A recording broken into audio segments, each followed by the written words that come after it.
Peggy 18.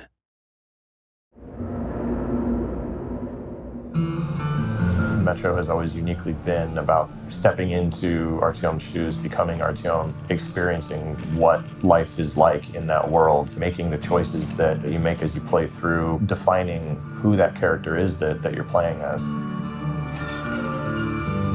We don't want you to sit down and play Metro and feel like you're playing a game. We want you to step through your monitor and actually participate in the world.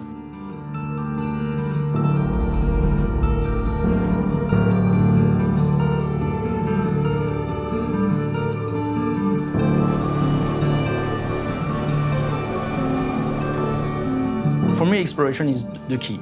So before I approach a situation, I try to see what is the best angle of attack, then I strike.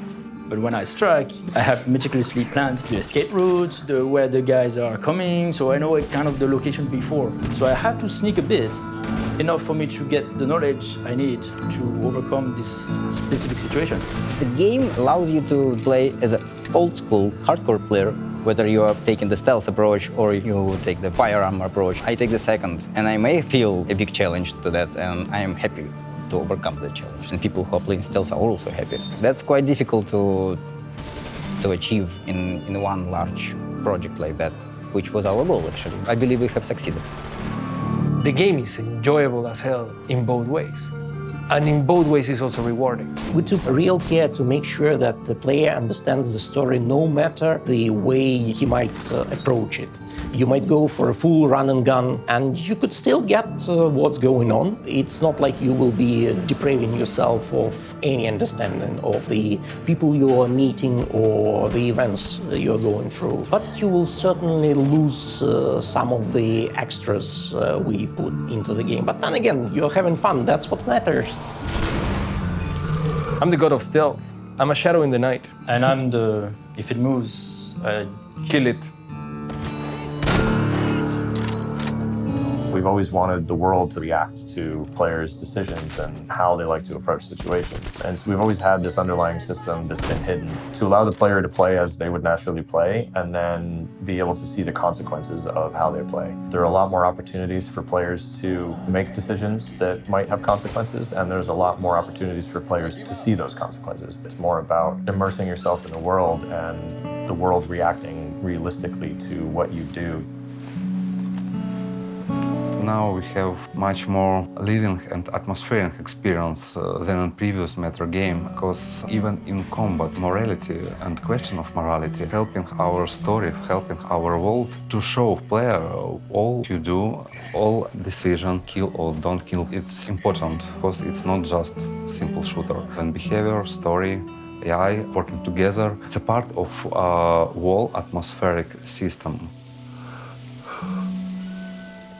One of my favorite features in the game, first, is our weapons, how they look, feel, and play. And the second is the huge improvement in the AI.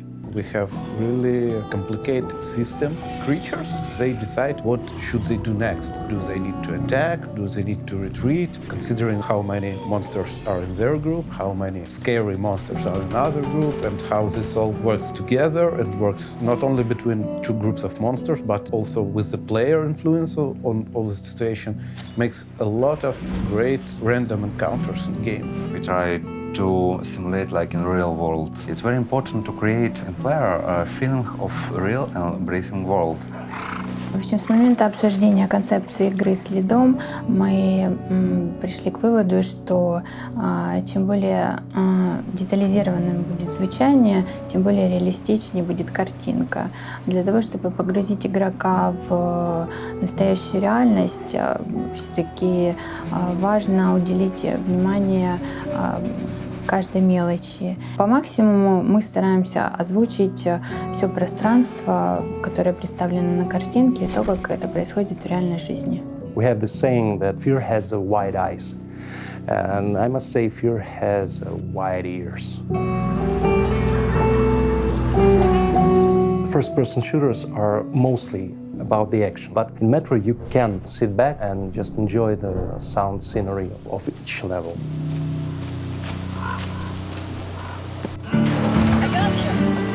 making a good game is not the work for one or two persons. It's a huge team that's working hard for the years. I didn't think that it would be so tough making and testing games. Testing is fun and easy. It's like riding a bike while bike is on fire and you're on fire and everything is on fire and you're in hell. My experience was something like that. When some kind of face effects and rigs and physics and ragdoll are bugging, it always looks very funny. We have special storage when we make screenshots or short videos. We store it for the years, and when you feel sad or something like that, you open the directory, look at the screenshots. It's kind of fun. Stepan, we're breaking camp! I think coming to the end of the project, it's always kind of surreal. You spent 3-4 years working on something. The team's accomplishments progress over that time from ground zero, and you don't get to really like step back and see what this thing looks like as an entire product as easily as you might think. And when you do get those chances, it's pretty cool to see. And when you finally start to put all those pieces together, it was a huge moment because we actually got to see how all of that effort leading up to that point comes together into something that feels like a game and feels like an experience. It feels like something that's real, a real product that we can release that players can enjoy. And it feels like it's something that you can really be proud of. Like, wow, it's like, it's a cool thing to see it in a box. There's always that feeling of like, wow, we did it.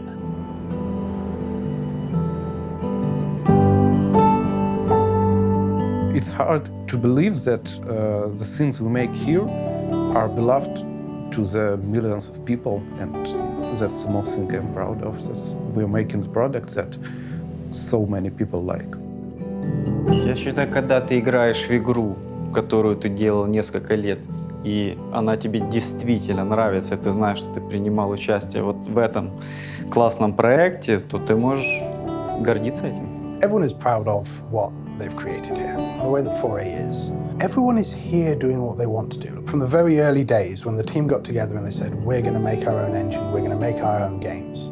And they set out with a specific game in mind as well. You know, the original Metro 2033, that was the game they wanted to make. So everyone has that sort of mentality of, this is a position they want to be in. It's a really friendly environment. Everyone wants to be there as well. Everyone wants to be around the team. One of our company heads, Prof, is absolutely amazing at rallying the troops with his Spartan speeches. And there's that sort of sense of camaraderie sticks, and it really holds the team together. During working on beta version, I received stroke, and team finishing the game without me. So playing the game, I am really proud that I worry about that. No, perfect. I'm worried about that. No. So guys did it perfect. We're working on a passion project. I do know that quite a lot of studios have something that they love and they work on it and they're pretty happy about that. But with us, it's maybe a bit different in that we're working from our personal experiences and it is a unique type of fun. I would say that I'm mostly proud actually about our relationship. We stayed kind of friends and friend relationship between each other, and we managed to finish this project working actually all together as a team. We always really find a way to achieve our dreams, to follow it, and there's always a prize for these dreams. This is mainly what the story of our job is about, his fight, his way to his dreams.